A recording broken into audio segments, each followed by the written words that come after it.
In the middle of the night, someone knocked on my door. I instantly felt something was wrong. Standing outside was a strange man. I quickly locked the safety latch. He said he was from the Census Bureau. I'm sorry to bother you so late. I need to ask you a few questions. Listen, let me get that, and then you can ask me through the door. The next second, his hand suddenly reached inside.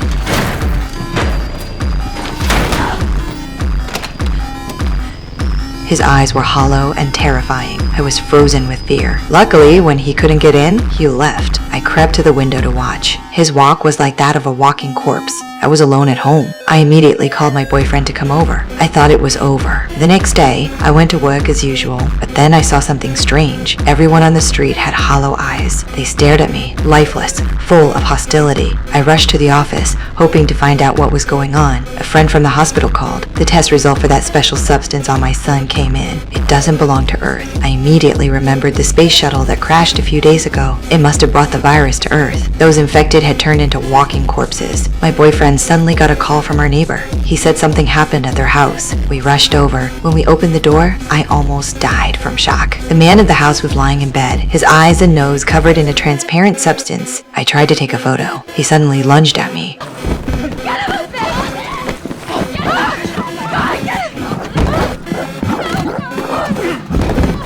I was terrified. Before I could react, he crawled out like an animal. He got to the stairs, spit foam from his mouth, and died on the spot. The virus had already invaded Earth. I had to rush to get my son. I arrived at my ex-husband's house. There were people everywhere. All of them stared at me with hollow eyes. My ex-husband was infected too. I turned and ran. He grabbed me and pinned me down. He spat sour liquid on my face. The next second, he let go of me. I didn't know. The virus had entered my body. If I fell asleep, my cells would reshape. I would become a walking corpse, a new breed of human. My ex-husband and others were chasing me from behind. I drove away in a panic, but I didn't get far. A group of lifeless people blocked my way. I had to abandon the car and run. They kept chasing me. I ran to the street, asking for help. No one paid attention. I hid in the subway station, thinking I had lost them, but the subway car was filled with empty-eyed people. This city had fallen. I pretended to be one of them. Calmly sitting down, a disguised woman in front was spotted. I followed her into another car. The infected people opened the door. A spray of virus came through. I jumped onto the tracks, escaping through the tunnel. Everyone around me was expressionless. I could only blend in and walk on. The most important thing now was to find my son.